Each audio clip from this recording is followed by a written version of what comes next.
నమస్తే, welcome to Leo. మనతో ఉన్నారు సీనియర్ జర్నలిస్ట్ హేమసుందర్ గారు. సార్ నమస్తే. నమస్తే అండి.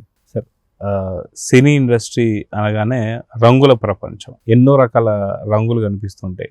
అయితే సినీ తారలు బయటికి కనిపిస్తానికి ఎన్నో విభిన్న రంగుల్లో కనిపించిన మ్యాక్సిమం చాలా మందికి వెనక పాటు చూసుకుంటే కంప్లీట్గా చీకటి బ్రతుకులు అని చెప్పేసి అంటూ ఉంటారు. హీరోయిన్స్ చూస్తే ఒక రకమైనటువంటి ఇబ్బంది, కమిట్మెంట్ కావచ్చు, కాస్టింగ్ కావచ్చు, ఇవన్నీ ఒక రకంగా అయితే, హీరోలకు చూసుకుంటే ఒత్తిడి అని చెప్పవచ్చు. ఒక హిట్ రావాలని ప్రతి హీరో తాపత్రయపడతాడు, కానీ హిట్ వచ్చిన తర్వాత బాధ్యతలు పెరుగుతుంటాయి. ఇవన్నీ తీసేసి అదే సినీ ఇండస్ట్రీలో ఉండేటువంటి ఒక హీరో ఒక హీరోయిన్ పెళ్లి చేసుకుంటే ఎన్నో రకాల సమస్యలు మనం చూస్తూ ఉంటాం. ఏంటి వాస్తవానికి పెళ్ళిళ్ళు చేసుకోవాలా వద్దా? మనం చూసుకుంటే కొత్త జంటగా అయినటువంటి కొంతమంది తెలుగు హీరోలు కూడా విడాకుల బాటలు పడుతూ ఉన్నారు. కొంతమంది పెళ్ళిళ్ళు కూడా కాకుండా ఉంటున్నారు. సో ఎలా చూడాలంటారు దీన్ని? అసలు పెళ్లి చేసుకోవాలా వద్దా అనే మీమాంస అందరిలోనూ ఉంది. అది సినిమా హీరోలే కాదు, సెలబ్రిటీలే కాదు, బయట ప్రపంచంలో కూడా అదే పరిస్థితి ఉంది.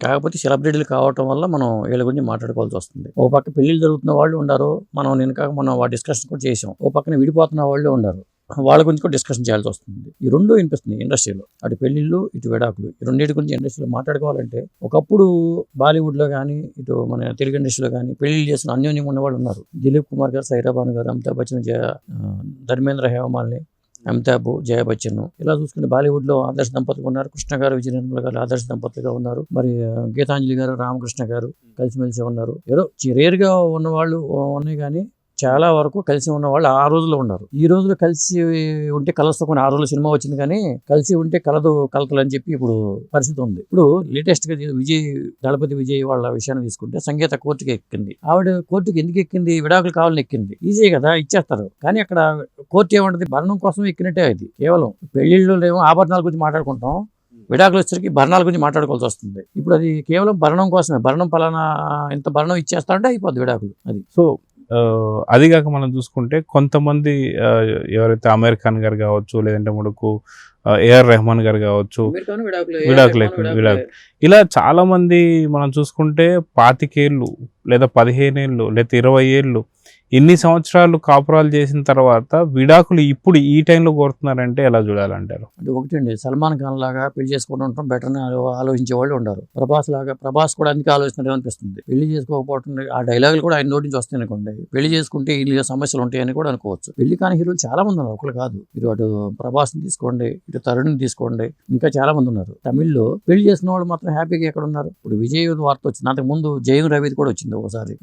ఇట్లాంటి ఇండస్ట్రీలో చాలా అనిపిస్తుంది. మరి అట్లా ప్రభుదేవ విషయంలో జరిగింది అదే, తర్వాత ప్రకాష్ రాజ్ గారి విషయంలో జరిగింది అదే.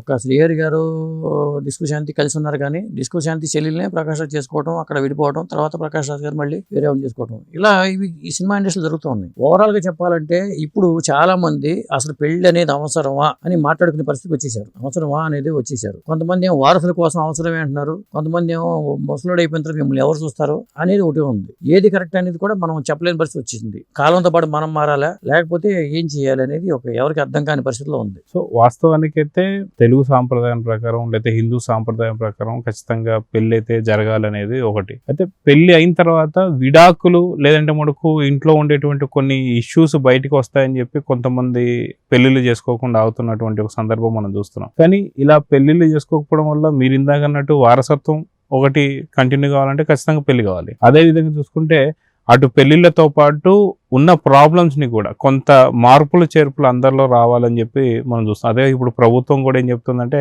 ఎక్కువ మంది పిల్లలనే కనండి అని కూడా చెప్తుంది. అసలు పిల్లలు లేని పరిస్థితి రాబోతుంది అనేది అనిపిస్తుంది. లెక్క ప్రకారం చూసుకుంటే భవిష్యత్తులో జనాభా తగ్గిపోతారేమో. ఇప్పుడు ఒక సామాజిక వర్గంలోనేమో ఎక్కువ మంది పిల్లల్ని కనేస్తున్నారు, ఆ సామాజిక వర్గం విశృంఖలతంగా పెరిగిపోతుంది. ఇంకొక సామాజిక వర్గంలోనేమో అసలు పెళ్లిళ్ళు లేకుండాను బ్రహ్మచారిగా ఉండటం, సరోగసి మదర్స్ అని చెప్పి ఇట్లా రకరకాల ప్రక్రియల వల్ల ఒకళ్ళు అసలు పిల్లలు లేకపోవడం. కానీ సోషల్ మీడియా వచ్చిన తర్వాత అది సరోగసి కానీ లేకపోతే ఇంకొక రకంగా అయినా సరే అది బయటకు వచ్చిన తర్వాత వాళ్ళు పెరిగే కొద్ది ఇష్యూస్ పెద్దగా. ఎందుకంటే సోషల్ మీడియా వచ్చిన తర్వాత ఇంట్లో ఉండేటువంటి చిన్న ఇష్యూ కూడా బయటకు చాలా పెద్ద భూతద్దంలా కనిపిస్తుంది. సో ఈ ఇష్యూ వాళ్ళు పెద్ద అయిన తర్వాత కూడా వచ్చే ఇబ్బందులు కూడా ఉన్నాయి. ఖచ్చితంగా ఉంటాయి. ఇదే పరిస్థితి పెద్ద అయిన తర్వాత కూడా ఉంటాయి. అందుకని ఎవరికి అర్థం కావట్లేదు అసలు ఏం చేయాలి, పెళ్లి చేసుకోవాలా వద్దా, చేసుకోకపోతే ఒకసారి చేసుకోవాలి కదా అనేవాళ్ళు ఉన్నారు. పెళ్లి చేసుకుని రోజు నరకం అనిపించే బదులు అసలు చేసుకోకుండా ఉంటే సోలో బతికే సో బెటర్ సినిమా వచ్చింది. కోట శ్రీనివాస్ గారు కూడా మంచి పాట పాడారు, భద్రం బీ కేర్ఫుల్ బ్రదర్, సోలో బ్రతికే సో బెటర్ పాటలు కూడా ఉన్నాయి. కాబట్టి చేసుకునే వాళ్ళకేమో ఆ లోన్లీనెస్ తెలుస్తుంది. అది ఇప్పుడు మనకి పెంగ్విన్ పక్షిను ఈ మధ్యకాలం వైరల్ అవుతుంది, కోతి, పంచికోతి. పెంగ్విన్ పక్షి వాళ్ళు చాలా అన్యోన్యంగా ఉంటాయట ఆ జంట, కానీ అది ఒంటరికి వెళ్ళిపోయింది తన భార్యను వదిలేసేసి. అట్లా ఒంటరితనాన్ని కోరుకుంది. సాధారణంగా అవి విడిచి ఉండలేవట, ఒకదాన్ని ఒకటి విడిచి ఉండలేవు, గుంపులోనే ఉంటాయట.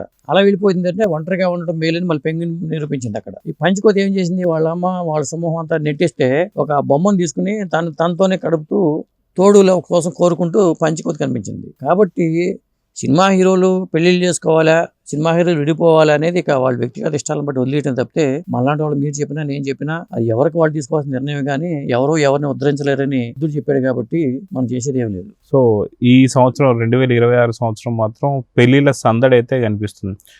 విజయ్ దేవరకొండ, అదేవిధంగా రష్మిక, నేషనల్ క్రష్ రష్మిక ఇద్దరు పెళ్ళి అయిపోయింది. ఇప్పుడు అల్లు శిరీష్ పెళ్లి కాబోతుంది. రానున్న అతి తొందరలో కొంతమంది హీరోలు కూడా పెళ్లి ప్రకటించబోతున్నారని చెప్పి తెలుస్తుంది.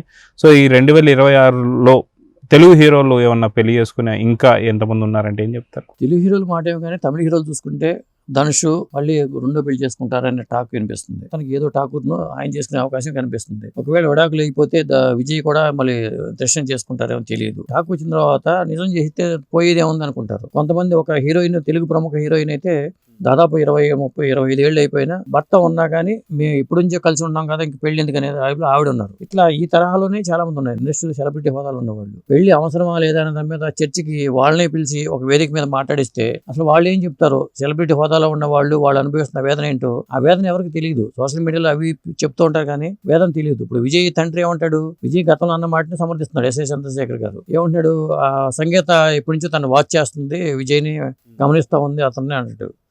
విజయ్ కూడా ఒక ఇంటర్వ్యూలో అదే మాట అన్నాడు. కాబట్టి ఈ పెళ్ళైన వాళ్ళు దూరంగా ఉన్నప్పుడు కూడా నా భర్త ఏం చేస్తున్నాడని అనుక్షణం వెంటాడి వేధించే వాళ్ళు ఉన్నారు. నరేష్ గారి విషయంలో జరిగింది అదే కదా. నరేష్ 4 స్తంభాలాట అని అనుకునేవాళ్ళం అతను గతంలో, కానీ ఇప్పుడు ఆయన ఆట కూడా చాలా ఆనందంగా ఉంది. సినిమాల పరంగా మంచి ఆట సాగుతుంది, హ్యాపీగా హిట్లు వస్తున్నాయి. మొన్న పవిత్ర లోకేష్ గారు పుట్టినరోజు ఘనంగా చేసుకున్నారు. మేడ్ ఫర్ ఈచ్ అదర్ లాగా ఆ జంట కనిపిస్తున్నారు. అది 2 రకాల కోణాలు ఇక్కడే కనిపిస్తున్నాయి. సో చూద్దాం సార్, మొత్తానికి సెలబ్రిటీల పెళ్లిళ్ళు, విడాకులు మాత్రం ఓ పెద్ద ఎత్తున చర్చ అయితే నడుస్తుంది. నిజంగా మీరు అన్నట్టుగా సెలబ్రిటీల కూర్చోనేసరికి ఎందుకు, ఏమిటి, పెళ్ళిళ్ళు అవ్వాలా లేదా అనేది ఒక చర్చ అయితే జరగాలని అయితే కోరుకుందాం. నమస్తే.